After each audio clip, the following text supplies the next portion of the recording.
Dinala ngayon sa Philippine General Hospital si Senator Rodante Marcoleta. Itong paglilipat kay Senador Rodante Marcoleta patungo sa UPPGH ay upang sumailalim siya sa isang independent medical assessment. Ayan ay hindi in-specify o hindi dinetalye kung ano yung mga examination na gagawin sa kanya. Ngunit ito daw ay gagawin upang ma-determine o malaman kung kinakailangan pang ma-confine sa PNP-GH itong si Senador Rodante Marcoleta o kung maaari na ba siyang ilabas upang malaman kung kinakailangan pang i-confine itong si Senador Rodante Marcoleta. Ayon sa kanya ay stable ang kalagayan ni Senador Rodante Marcoleta at wala namang pagbabago sa kalusugan nito. At wala naman tayo nakita pang pagbabago sa kanyang kalusugan, hindi naman daw ito in critical condition, ngunit kailangan lamang daw talaga siyang sumailalim pa sa additional na medical examination. Inaresto si Senador Rodante Marcoleta. Ngunit ilang sandali matapos siyang isailalim sa kustodya, bigla siyang nakaranas ng pananakit ng dibdib at pagtaas ng blood pressure, dahilan upang agad siyang dalhin sa PNP General Hospital sa Camp Crame. Naglabas ang Sandigan Bayan 3rd Division ng warrant of arrest laban kay Senador Rodante Marcoleta at sa ilang pa niyang kapwa-akusado. Bago pa man maisilbi ang warrant, personal siyang nagtungo sa Sandigan Bayan upang dumalo sa pagdinig ng kanyang motion to quash at motion to defer the issuance of a warrant of arrest. Ayon kay Marcoleta, kusa siyang humarap sa hukuman at wala siyang planong umiwas sa proseso ng batas. Gayunman, ipinaliwanag ng Sandigan Bayan na matapos suriin ang mga dokumento at ebidensyang iniharap ng Office of the Ombudsman, nakita nitong may sapat na batayan o probable cause upang magpalabas ng warrant of arrest. Nilinaw rin ng korte na ang warrant ay hindi paghatol ng pagkakasala kundi bahagi lamang ng legal na proseso.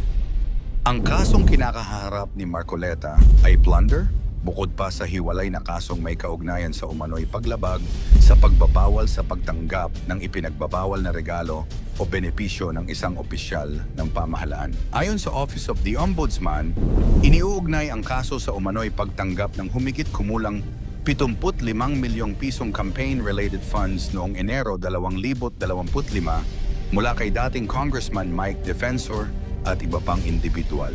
Ayon sa prosekusyon, ang naturang halaga ay hindi umano na ideklara alinsunod sa mga rekisito ng batas. Itinanggi naman ni Marcoleta ang mga alegasyon at sinabi niyang ipaglalaban niya ang kanyang panig sa hukuman. Si Senador Rodante Marcoleta, na kilalang isa sa mga pangunahing kaalyado at taga-suporta ng kampo ni dating Pangulong Rodrigo Duterte at ni Vice President Sara Duterte, ay hindi lamang ang naharap sa kasong ito. Bukod kay Marcoleta, kinasuhan din ng Office of the Ombudsman ang dating Congressman Mike Defensor, negosyanteng si Joseph Espirito, at isa pang kapwa-akusado na si Aristotel Viray. Ayon sa mga ulat, naglabas din ng warrant of arrest ang Sandigan Bayan laban sa kanila kaugnay ng parehong kaso. Matapos ang pagdinig, isinilbi ang warrant of arrest at isinailalim siya sa booking procedure ng Philippine National Police. Sumailalim siya sa fingerprinting, mugshot at iba pang standard identification procedures. Ngunit habang isinasagawa ang booking process sa Camp Crame, nagreklamo si Marcoleta ng pananakit ng dibdib at pagtaas ng kanyang blood pressure. Dahil dito, agad siyang isinugod sa PNP General Hospital. Sa mga inilabas na medical findings, nakitaan siya ng mataas na blood pressure, mild pneumonia at degenerative cervical spine disease. Ayon sa mga doktor, kinakailangan pa niyang sumailalim sa karagdagang pagsusuri at rehabilitation therapy. Dahil dito, hindi muna siya itinuring na fit for transfer, kaya nanatili muna siya sa PNP General Hospital habang hinihintay ang opisyal na medical report na isusumite sa Sandigan Bayan. Hindi ito ang unang pagkakataon na isang mataas na opisyal ng pamahalaan ang naharap sa mabigat na kasong legal habang may iniindang kondisyon sa kalusugan. Noong 2012, inaresto si dating Pangulong Gloria Macapagal Arroyo kaugnay ng kasong electoral sabotage. Kilala noon ang kanyang matagal nang iniindang sakit sa cervical spine na naging dahilan upang madalas siyang makita na naka-wheelchair at naka-neck brace. Habang nasa kustodya at nahaharap sa iba't ibang kaso, ilang ulit din siyang naospital para sa paggamot at rehabilitasyon. Kalaunan, ibinasura ng Korte Suprema ang kasong plunder laban sa kanya noong 2016 dahil sa kakulangan ng ebidensya. Noong 2014 naman, inaresto si dating Senador Juan Ponce Enrile kaugnay ng PDAF o pork barrel scam. Dahil sa kanyang edad at mga iniindang karamdaman, ilang ulit din siyang naospital habang nasa kustodiya. Noong 2015, pinayagan siyang makapagpiyansa ng Korte Suprema sa humanitarian grounds. Makalipas ang ilang taon, ibinasura rin ng Sandigan Bayan ang kasong plunder laban sa kanya. Samantala si dating Chief Justice Renato Corona ay hindi inaresto. Siya ang kauna-unahang punong mahistrado ng Pilipinas na napatalsik sa pwesto sa pamamagitan ng impeachment trial noong 2012 matapos siyang hatulang guilty ng Senado dahil sa hindi tamang pagdedeklara ng ilang ari-arian sa kanyang Statement of Assets, Liabilities, and Net Worth o SALN. Ngayong 2026, muling naging sentro ng pambansang usapin ang mga kasong may kaugnayan sa korupsyon matapos ding maaresto sina Senador Jinggoy Estrada at dating Senador Bong Revilla sa magkakahiwalay na kasong plunder na may kaugnayan umano sa mga flood control projects.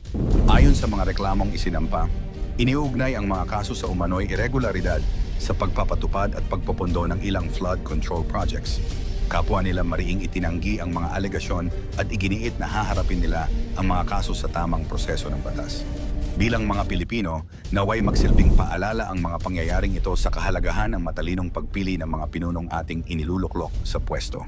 Ang boto ay hindi lamang karapatan, kundi isang malaking responsibilidad na may direktang epekto sa kinabukasan ng ating bansa.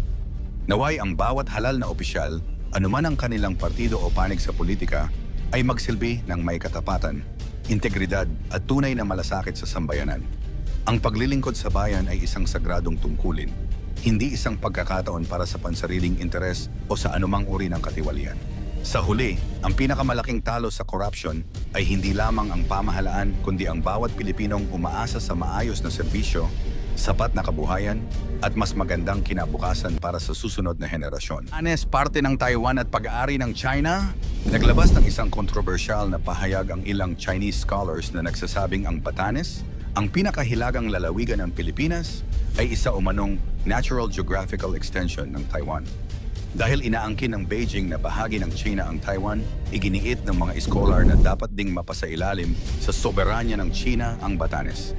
Ang naturang pahayag ay iniulat ng Maritime Monitoring Group na SeaLight sa ginanap na West Philippine Sea Summit sa Pilipinas.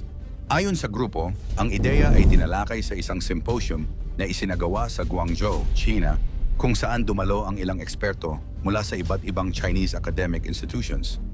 Batay sa ulat, sinabi ng mga Chinese scholars na magkapareho ang pinagmulan ng mga katutubong naninirahan sa Batanes at Taiwan.